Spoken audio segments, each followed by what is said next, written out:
መጀመሪያ ከማን ተወዳድራችሁ? ሌላም አለ። ይኸው ተሰርዟል። ይህን ድርጊት ሲያደርጉ የነበሩ ስሙ ሰዎችም ይጠየቃሉ ተብለዋል። በቡርጂ ምርጫ ጣቢያ አስፈጻሚዎች ራሳቸው በምርጫ ጣቢያው በድምፅ መስጫ ወረቀት ላይ ምልክት እያደረጉ ድምፅ ሲሰጡ ስለተገኙ የምርጫ ጣቢያው ሙሉ በሙሉ እንዲዘጋ ቦርዱ ወስኖ ዘግቶታል። ይህ ድርጊት የፈጸሙ አስፈጻሚዎች ላይ በቀጣይ የሚወሰዱ እርምጃ። ሌላው ምንድነው? ፕራንክ ነው እያሉ ውሸት ነው እያሉ ሲያወሩ ነበር። እውነት መሆኑ ሲረጋገጥባቸው ደግሞ ምን ብለዋል? ምርጫው ተመርጦ ተሰጥቷል፣ ተዘግቷል ይላል። በቀጣይ ያሳውቃል። ኢትዮጵያ ብሔራዊ ምርጫ ቦርድ ይህንን ውሳኔ አስተላልፏል። በዚህ ጉዳይ ላይ ምን አስ ሌላው ደግሞ የደነቀኝ ምንድን ነው? አማራ ክልል ላይ ቀብር አቋርጠው መጥተው ከቀብር ብቻ አይደለም ከሆስፒታሉ ላይ መጥተዋል አሉ ሊመርጡ። ከቀብር ብቻ አይደለም ከሆስፒታል የተኙ ሰዎች ደማቸውን እያንጠባጠቡ ሄደው ለብልጽግና ሊመርጡ መጡ።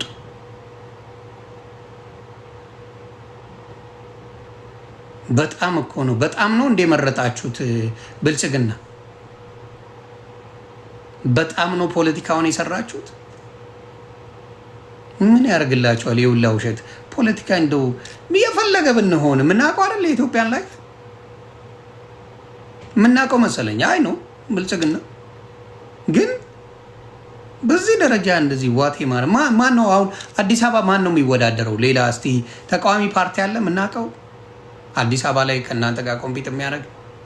በሻሻ ላይ ዶክተር አብይ ምርጫ ሊመርጥ ተብሎ እየተቀረጸ ምናምን ዋቴው ምን ያደርጋል? ብልጽግና በተአምር በምርጫ ወንበሩን አይለቅም። ኢምፓስብል። ይሄንን እናንተም ታውቁታላችሁ። እንደማይለቅ የሚታወቀው ኢትዮጵያ ላይ ማንኛውም ኢትዮጵያዊ አንድ ነገር መጻፍ የማይችልበት ሀገር ነው ያለች። አንድ ሺህ ነገር ኔጌቲቭ ነገር ስለ ብልጽግና የጻፈ ሰው ሀገርም አይገባም፣ ሀገር ውስጥም መኖር አይችልም። ይሄ ነው ዋናው ነገር። እናንተ ጋር ደግሞ የሚተባበሩ ሰዎች በሙሉ ሌብነታቸው እነ በረከትን ማየት ትችላላችሁ። እነ ማን ነው መሱር ጀማል ማየት ትችላላችሁ። ሌሎችንም ማምጣት ትችላላችሁ። የሌባ ጥርቅም ነው። እናንተ ቤት ከደገፏችሁ ያለው ሌባ ነው። ልነግራችሁ የምፈልገው ወደፊት ምናልባት እግዚአብሔር ካለ ወደ ጥሩ ነገር ልንሄድ የምንችልበት ነገር አለ። ግን በምርጫው እንደዚህ አይነት ቀልድ መቀለድ መጀመሪያ ማን ተወዳደረ? ማን መጣ? ማን ከእናንተ ጋር ማን መጥቶ ተወዳድሯችሁ ነው ምርጫ ብላችሁ የመጣችሁት? ዓለም ላይ ስለሚያስጠይቃችሁ ምንድን ነው ስለሚያስጠይቃችሁ? ዲሞክራሲያዊ ሀገር ናት ምናምን ሪሊ ነው። ያው ስከሳው ቢቀር ጥሩ ነው። ስልጣን ላይ ሆኖ መዝረፍ የማንም ምኞት ነው። የአብዛኛው ለመሰለ ፋራና መሀይም ገንዘብ ነው የሚገዛው። እውነቱን ነው የምነግርህ። ፋራና መሀይም ገንዘብ አይቶ አያውቅም። ብርቅ ሁሉ ነገር ብርቁ ነው። እኛ አሁን የከተማ ልጆች ምንም ነገር የማይገርመን ለምንድን ነው? በስሱ ሁሉንም አይተናል። ገንዘብ አይገርመን፣ መኪና አይገርመን፣ ፎቅ አይገርመን፣ ምንም ነገር አይገርመንም። we don't care at the end of the day ጥለው ነው የምትሄደው። መሀይም ግን ትልቅ ጭንቅላቱ ገንዘብ ላይ ነው። በቃ ገንዘብ አምላኪ ይሆናል። በየትም በኩል ዘርፎ ያምጣው በሱ ብራግ ማድረግ፣ ከዛ ሴት ሲያባርር ነው የሚውልበት። ያየነው እሱን ነው ያየነው። የእናንተ ባለሀብት ተብያዎች፣ ባለጊዜ ተብያዎች ገንዘቡን ሲሸረሙጡበት ነው ያየነው። ዝነትን ታይደው ይሄ ነው የከተማ ልጅና ይሄ ምንም አይቶ የማያውቀው ዝምባም ገንዘብ ስታሳየው ያለው አመለካከት ያ ነው። ሰዎችን ለማስቀናት እንጂ ለራሱ አይኖርም። የፋራና የአራዳ ልዩነት ያ ነው። ፋራና አራዳ አብሮም ይበላል። ፋራስ ለብቻው ሾፍ የሚያደርግ ነው። that's the biggest difference። ስለዚህ የእናንተም ችግር ይሄ ነው። በቃ መደበቅ እንኳን አትችሉም። በሌብነት ያመጣችሁት ገንዘብ እንደሆነ ይታወቃል። በኢትዮጵያ የመንግስት ክፍያ ስራ ላይ እንደዛ አይነት ህይወት ሊኖር አይችልም። ክፍያው የታወቀ ነው። ግን መደበቅ እንኳን አትችሉም። 98 ቢሊዮን ብር ነው የተዘረፈው በኢትዮጵያ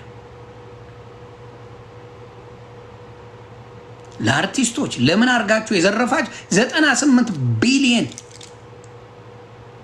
ብር እና ትንሽ ቆም ብላችሁ ብታስቡ ህዝቡን ብታዩለት ምናምን መልካም ነው ብዬ አስባለሁ። በትንሹ ነው ማውራችሁ። ከሰርግ ላይ ራሱ ለምርጫ ብለው ይሄዳሉ። አራስ ልጇን ይዛ የሄደች ለምርጫ ብላ አለች። ማን ተወዳድሮ ምርጫ? ማን ተወዳድሮ? አራስ ሄደች፣ ከሆስፒታል ሄዱ፣ አባቷን ቀብራ ሄደች ምርጫ። አስባችሁታል? እንኳን ኢትዮጵያ አሜሪካ ላይ እንኳን እንደዛ የለም እኮ። በዲሞክራሲ የሚመረጥበት አሜሪካ ሀገር ላይ አሜሪካ ከ4 ዓመት በኋላ ይፈነቅለዋል። አይሞቃ አይበርድ። ከ4 ዓመት በኋላ እንደው ከቻልክ 8 ዓመት ትመራለህ ከቻልክ። ዘርበል ከዚህ ነው የምትባለው። አሜሪካ እንኳን እንደዛ ነፃነት የምትሰጥበት ሀገር ላይ እንደዚህ ድራማ አልተሰራላትም። እርግጠኛ ነኝ ትንሽ ለሚዲያ ስለማያመች እንጂ የሞተ ራሱ ትኩስ ሬሳ ተነስቶ የመረጠ ይመስለኛል። ኢትዮጵያ ላይ መርጦ ተመልሶ ሞተ። ይቺን አልጨመራችኋትም እንጂ ያው ነው። የሆነ የሞተ ሰው ትኩስ ሬሳ ሊገንዙት ሲል ቆይ መርጬ ልሙት ብሎ መርጦ የሞተ ነው የሚመስለው ኢትዮጵያ የምትሰሩት ድራማ። ምክንያቱም መሀይም ናችሁ እንዳየሁት፣ እግዚአብሔር ምስክሬ፣ በመሀይምነት ዋንጫ የበላ ናችሁ። አይጠቅምም። እንደነገርኳችሁ አሁንም ኢትዮጵያ ላይ አፍሪካ ላይ ከጥቂት ሀገሮች በስተቀር ዴሞክራሲያዊ የሆነ አይደለም። ለዲሞክራሲ ጭምጭምታ ያለው ምርጫ የለም። ኢትዮጵያ ላይ መተንፈስ አትችልም እየተባልክ ምርጫ አለ ማለት ስድብ ነው። ኢትዮጵያ ላይ መተቸት አትችልም። ብልጽግና መተቸት ሳትችል ምርጫ ልመርጥ ነው ማለት ምን ማለት ነው? ምን ማለት ነው? ስለዚህ እንዲሁ ምሩ ብልጽግና ደስ ይበላችሁ። ለዚህ ሰገጤ ህዝብ መብራት ስራለት፣ እናንተ ብሩንም ምኑንም ፈታ በሉበት። ይህ ሰገጤ አርሰናል፣ ቼልሲ ምናምን ደግፍ በለው። እካክ እነሱ ይደግፉ፣ ቴሌቪዥን ይዩ። በተለይ ብልጽግና ማድረግ ያለበት ጥሩ ነገር አንድ ነገር ልንገር። ይሄ የአርሰናል የማንቸስተር ገለመሌ የሚባሉ ከካሞች ቡድን ባለበት ጊዜ መብራት እንዳታጠፋ በቃ መብራት አብራላቸው። ኳሲዩ እነሱ፣ እናንተ ዝረፉም ብሉም ምን በሉ በቃ አሪፍ። እውነቱን ነው ነገር ማድረግ ያለበት ብልጽግና ኳስ ባለበት ማንቸስተር ባለበት ትጂዬ ምን ባለበት እሱን አድርግ። መብራት አብራላቸው፣ እሱን ታበራለ። እየራበው ችግር የለበትም። እካኩን እያካካ ችግር የለበትም። ትላንትና አርሰናል እያሉ ሲጮውብን የነበሩ ዛሬ መጥተው ደግሞ እንደዚህ ችግር ተፈጥሯል ይሉናል። የሚቀድመውን እንኳን አያውቁም እኮ በምን ላይ ነው ያለው ብለው እንኳን አያስቡ። ስለዚህ አሁንም የምርጫው ጉዳይ በአፍሪካ ደረጃ አንደርስታንድ በአፍሪካ ደረጃ አሁን ለምሳሌ ዶክተር አብይ ቢወርድ ኢትዮጵያ ላይ መኖር አይችልም። the first person በሰላም ኢትዮጵያ ላይ የኖረው የሰው ደም የሰው እጅ የሌለበት ማን እንደሆነ ታውቃለህ? ኃይለማርያም ደሳለኝ ይባላል።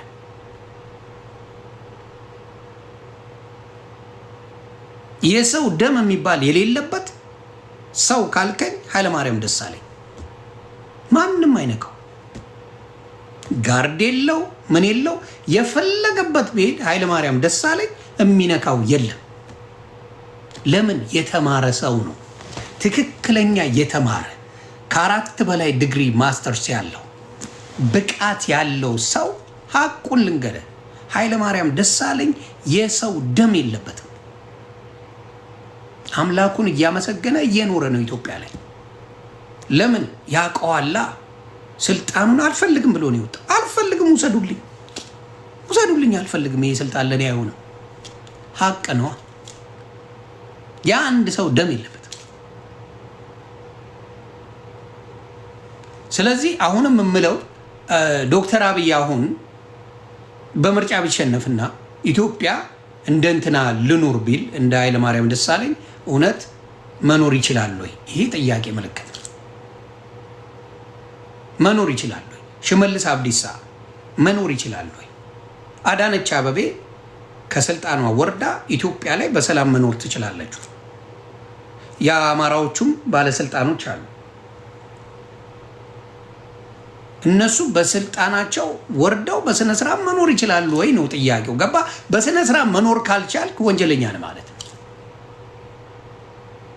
የሆነ ሰው መንገድ ላይ የሚደፋ ከሆነ ወንጀለኛ ነህ ማለት ነው። ተግባባ? ያን ነው ማሰብ ያለባችሁ። እንደ አንድ ባለስልጣን ማሰብ ያለብህ ስልጣኑን ስትወርደው ወይም ደግሞ ሌላ ሀገር ላይ በመንገድ ስትሄድ አበሻ ሲያይ ምን አይነት አስተያየት ነው የሚሰጠው? ለምሳሌ የቅርብ ምሳሌያችን መሆን ይችላል ኢንጂነር ታከለ ኡማ እንደ ውሻ ሲያንጨልጭሉት ነበረ። ዋሽንግተን ዲሲ ላይ መጥቶ ጭምድድ አድርጎ እንትኑን ይዞ በቃ ኩፍስ ብሎ ሙልጭ እያደረጉ እየሰደቡት እንደ ውሻ በቃ እንደዚህ አድርገውት ሄዶ ነበር። ፎዋይ እነ እንትና ሲመጣ ማነው ስሙ ይሄ ሬድዋን ሁሴን ሲመጣ እንደ ውሻ ነበር የሚታየው። አየህ። ስለዚህ አሁንም የምነግራችሁ ምንድነው፣ ባለስልጣኖች ህዝባችሁን ማገልገል፣ ስልጣን ማለት ህዝብን የምታገለግልበት ማለት ነው። እንደው ብዙዎቹ አንብበው ስለማይገቡ ፖለቲካ ላይ አስቸጋሪ ነው። ስልጣን የህዝብ እንጂ የመንግስት አይደለም። this is the biggest difference። ባበሻ ስልጣን የመንግስት ነው። በውጭው ዓለም ደግሞ ስልጣን ሰርቪስ የምትሰጥበት ነው። ምን ለህዝቡ የምታገለግልበት ነው። ለዚህ ነው ያልሰለጠን። ለዚህ ነው ያልሰለጠን። ስለዚህ ምን ያደርጋል ኢትዮጵያ ላይ አሁን ድራማውን በየጊዜው መስራት። አሁን ምርጫ ተብሎ ኢትዮጵያ ላይ 50 ሚሊዮን ሰው መርጧል ብለው ሰከሱ። ሪሊ ብልጽግና ለብቻው 50 ሚሊዮን ሰው ማንም ሳይኖር አይ ነው በ8 ዓመት ውስጥ ውረዳ አይደለም ይከብዳል። ትላንትም ወደፊትም እላለሁ ኢቭን ይሄ አባባል መለስ ዜናዊ ብሎታል። እንኳን ከስልጣን ከጫት ላይ መነሳት ይከብዳል ብሎ ስልጣን ይከብዳል። ያቺን የመሰለ ስልጣን ነው ተሰብስበ አንቱ ተብለ በሄድክበት ሙሉ ተሰግዶል ምን አድርገ ምን ብለ በየዓለሙ ቪዛ ተሰጥቶ ስም ትልቅ ሆኖ ያንን ሁላ ጣልና ውረድ ማለት ቀውስ ካልሆነ እሺ አይልህ። I get that part። ግን ውሸቱ ባይበዛ ጥሩ ነው። ውሸት አይብዛ። ውሸቱ ሲበዛ መሳቂያ ነው የምትሆነው። ራሳችሁ ኮሮጆ የሞላችሁ ሲነቃባችሁ መልሳችሁ ደግሞ ኖ እናግዳለን ትላላችሁ። እስኪ ላሳያችሁ ኮሮጆ ሲሞሉ የነበሩ ራሳቸው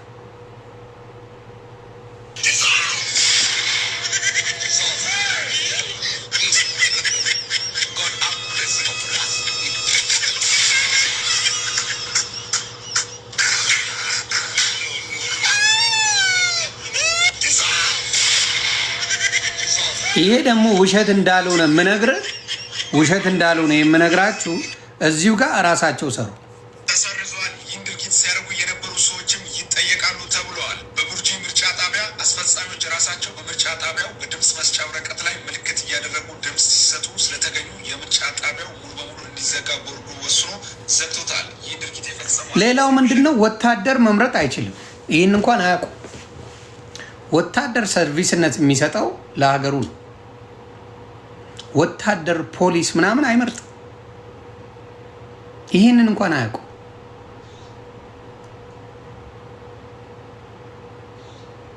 ይህንን እንኳን ምንም የሚያውቁት ነገር የለም።